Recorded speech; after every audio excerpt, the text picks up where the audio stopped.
One of the big things that I hear in talking to a bunch of different people is the benefits of alkaline water. Does this change the pH, I guess, of water, or are we talking about two separate things? Two separate things. Okay. We do not affect the pH of water purposely. Okay. So in my prior life, I was a partner in a company. We made alkaline water machines, and we sold thousands of them per month. And they had tremendous benefits for people. As a clinician, I never agreed that the pH was the mechanism of healing. I understood the water was alkaline. I understood that it was helping people. But I was wanting to understand what's the mechanism of healing, because I don't agree that it was pH. I never have agreed that alkaline water had any benefit to the body at all, because you could simply put baking soda in water and make alkaline water, and that should have the same benefits, and it doesn't. It might help someone who's pregnant, who's having a issue, but it's not going to change diabetes, Parkinson's, Alzheimer's. There's not going to be neurologic effects. There's not going to be help with cancer. There's not going to be a reduction of oxidative stress and inflammation in the body. So we know that the pH itself is not the mechanism of healing. And how do we know that? Well, the pH of water coming out of an alkaline water machine has almost no buffering capacity. So it doesn't even last at that pH more than seconds in the stomach, because, and anyone out there who wonders about that, take water out of an alkaline water machine at a pH of 10 even, right? Put a few drops of lemon juice in it, stir it around, and then test your pH. And when the pH has plummeted down to 2, because lemon juice is a 2, 1.5 actually, you'll see clearly there's no buffering capacity, because if the water had any buffering capacity or ability to maintain its pH, the lemon juice wouldn't have the effect on it. Now, if lemon juice can completely plummet or reduce the pH, what do we think stomach acid's going to do? So, I mean, stomach acid's a 1.5. I mean, you've got a 1.5 pH, and then because of gastric juices, you end up with a 4 pH. But the stomach is a 4 pH. You put a water in there that's 10. You know what happens? One of the things that they promote is they say it's a faster gastric emptying, right? Or the water's absorbed faster. Well, that's not true at all. The pyloric valve in the bottom of the stomach and the top, but the bottom of the stomach is somewhat pH sensitive. So as soon as you throw something in the stomach that's the wrong pH for the stomach, it dumps it out into the duodenum or the duodenum, which is pancreatic juice, which is a higher pH. Then it ushers into the intestinal tract. So as soon as you drink water that's alkaline, the body says, get that out of here. Because if you don't, they have to reduce the pH. Your stomach will have to produce HCl, more acids, which is a huge burden on the body for a lot of people. A lot of people have a very difficult time producing HCl, so dumping in alkaline things constantly would be creating a huge burden on the body. So, there were benefits, undeniably. There were benefits, but the benefits came from hydrogen. These alkaline water machines use electrolysis.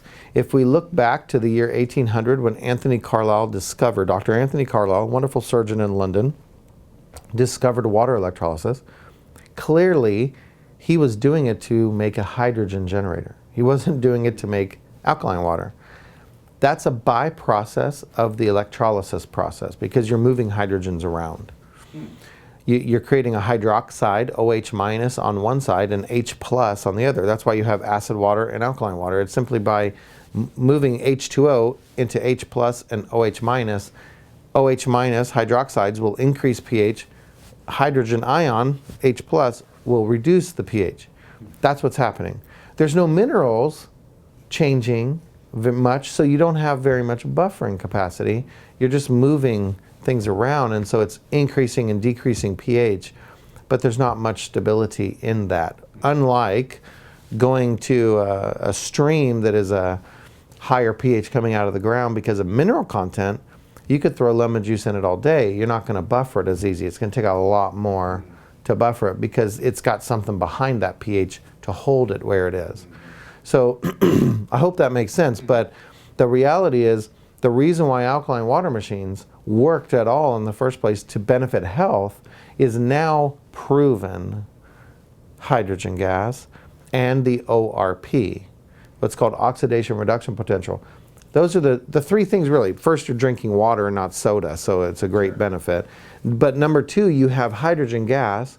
When these alkaline water machines are brand new, and you're using them, many of them, not all, but many of them can dissolve hydrogen gas.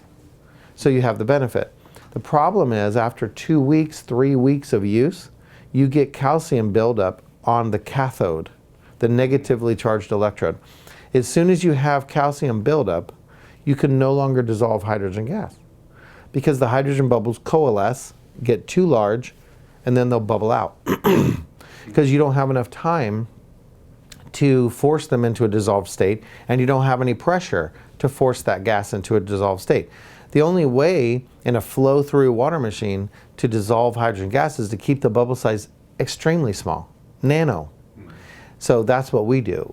But keep in mind, as soon as those plates have calcium buildup, you don't have hydrogen anymore. So now you've lost all the neurologic benefits, the oxidative stress reduction, inflammation reduction, on and on. So what you're left with is poorly filtered water typically, and you do have an ORP value that hopefully is close to a negative 400, which you can test with an ORP meter as long as you clean the probe properly every single time you test it. Then you know what the ORP is. We know through scientific study that if you get to a negative 300, negative 400 millivolts of electrical potential in the water, you can change the gut. You can selectively stimulate anaerobic microflora, which is what we want. So that would be the benefits that are left in the water. But what's far better is if you can keep hydrogen in it and have the electrical potential and actually filter the water properly, not have just a carbon filter. Because the problem with electrolysis, if you don't filter the water extremely well, now the toxins in the water are more bioavailable to the body. So it's almost worse to drink toxic water that's gone through electrolysis. So we have a very robust filter. We go through a process to filter the water, glyphosate, Roundup, we remove pharmaceuticals, heavy metals, all this kind of stuff. We remove, fluoride people are concerned about. So we remove those things, but we always have hydrogen. We don't make alkaline water. We cannot do it. In the Echo H2 machine that we have, we cannot make alkaline or acid water. The way we have constructed our proprietary hydrogen module, it can't make alkaline or acid water. And the electrodes are not even in contact with water. So, we have no issues with reduction of production. So on the alkaline water machine world, the biggest company that's out there that sells them, in their warranty tells the person they should be cleaning that machine every 2 weeks. They don't tell them why. They don't tell them they're going to lose hydrogen dissolving ability, but they tell them you should clean the machine every 2 weeks.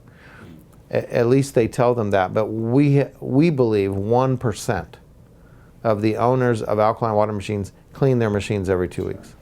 Yeah, so based on that, they clean them every 6 months. So you might have a 2-week period every 6 months that you have hydrogen.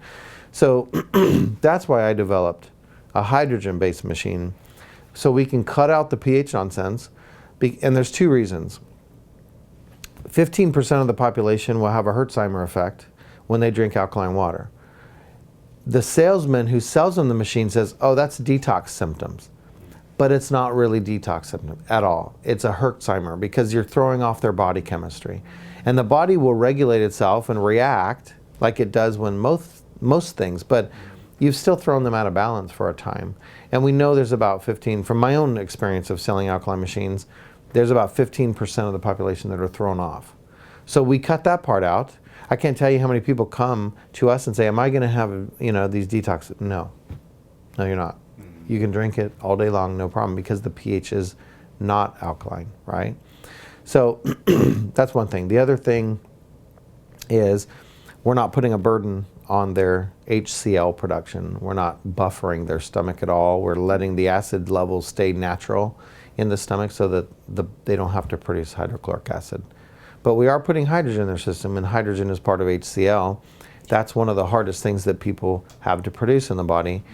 That's the whole reason I started the machine, if we really get to the heart of it, is because of gut damage. Okay. I believe 96+% of the population have dysfunctioning guts.